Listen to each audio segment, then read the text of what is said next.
This is Optimal Relationships Daily, episode 611, 5 Relationship Resolutions for the New Year, and The Power of Interpersonal Touch, both by Dr. Sadie Leder-Elder of Luvze.com. Hello, everybody. Happy Monday. Hopefully you all behaved yourselves this weekend. I am your host here on ORD, Greg Audino, here to narrate relationship blogs for you each and every weekday. Just a reminder, I am also the host of the newest old show, a Q&A show, Optimal Living Advice, where I take viewer questions about whatever it is they might be struggling with and offer advice. Lots of relationship talk on there in addition to much, much more, so be sure to check that out along with the other shows in the old network, which cover topics like health and personal finance, really all things helping you to be your best self this year. Just search for Optimal Living Daily in the podcast app of your choice to find all of our shows. Meanwhile, today on ORD, I'll be covering 2 posts from Luvze.com, including one on New Year resolutions. Still early enough to get started on those, says I. So, let's get into it and start optimizing your life. 5 Relationship Resolutions for the New Year by Dr. Sadie Leder-Elder of Luvze.com. It's that time of year again. Everyone I know is joining a gym, beginning a diet, and trying to start anew for the new year.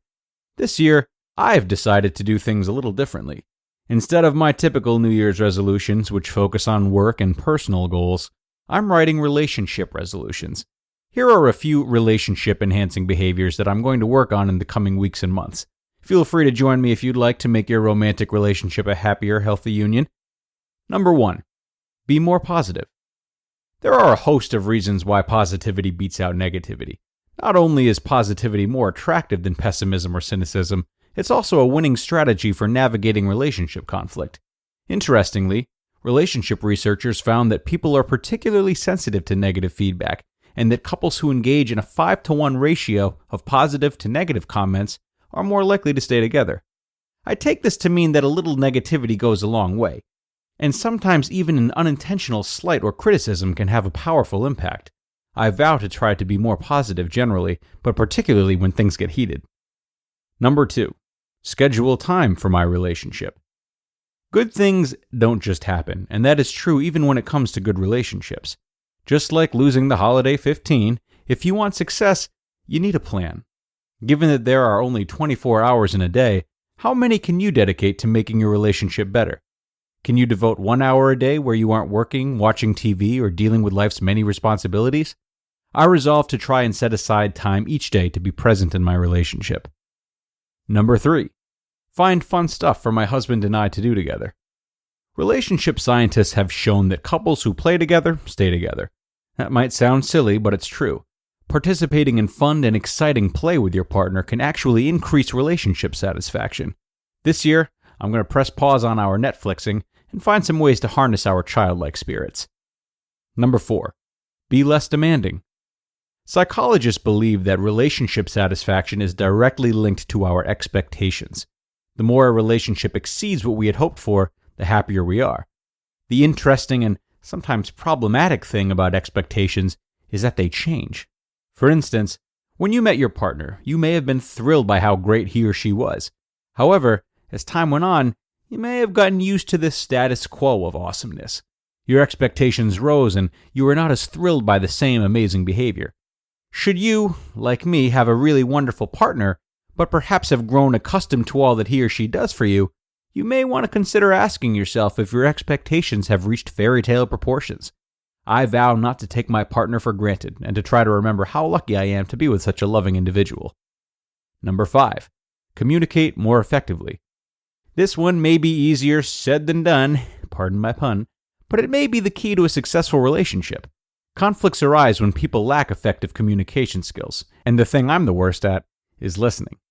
I'm guilty of thinking about what I'm going to say while the other person is talking rather than truly absorbing their point, and I admit that during a difficult conversation, I spend more time defending myself or correcting my partner than validating his opinions. Relationship therapists use a structured form of communication that feels almost too forced and formulaic for me to explain, but the takeaway is that only one partner should express his or her feelings at a time. Couples should work together to ensure that what one partner says is being heard correctly by the other. Then, and only then, should the other partner try to explain his or her side of things.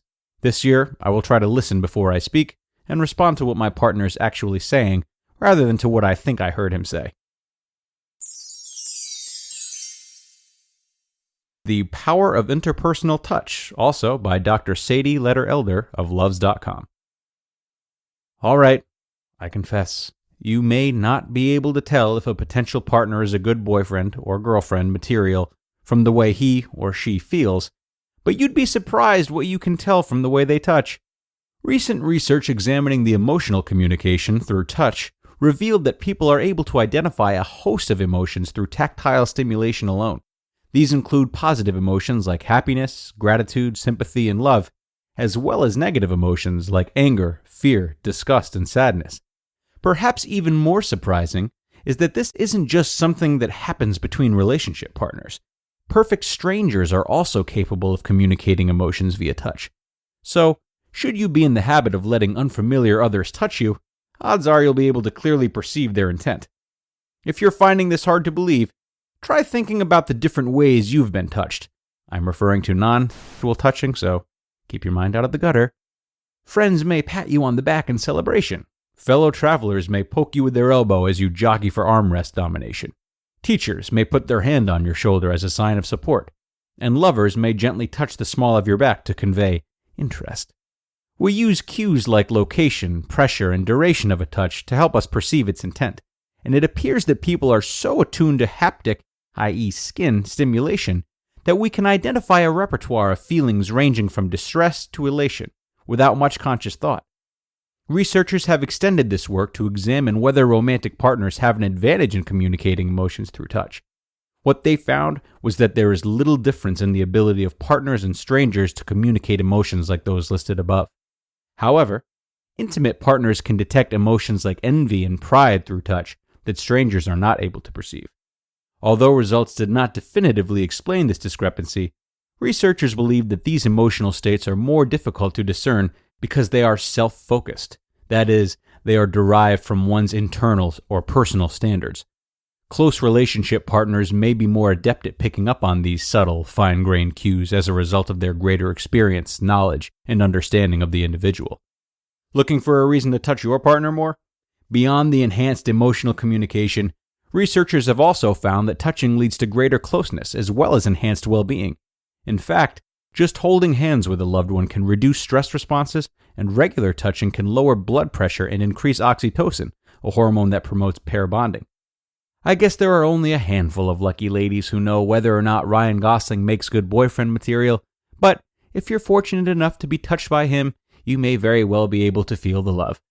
Or fear, depending on how much of a superfan/stalker you are.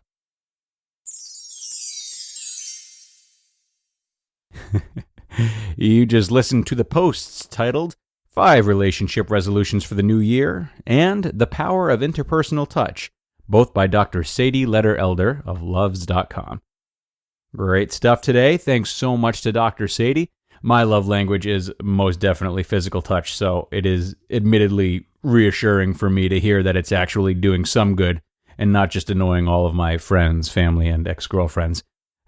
I also love what she had to say about managing expectations in her first article. It might not be what we want to hear, but the truth is that all relationships get stale to a certain extent, so taking steps like scheduling time together, being purposeful with that time, as Sadie also mentioned, these are all great ways of not only enhancing the relationship, but just proving to our partners that we care. That's all for now, though, dear friends. Be sure to tune in again tomorrow on ORD to hear a post by intuitive grief guide Shelby Forsythia, where your optimal life awaits.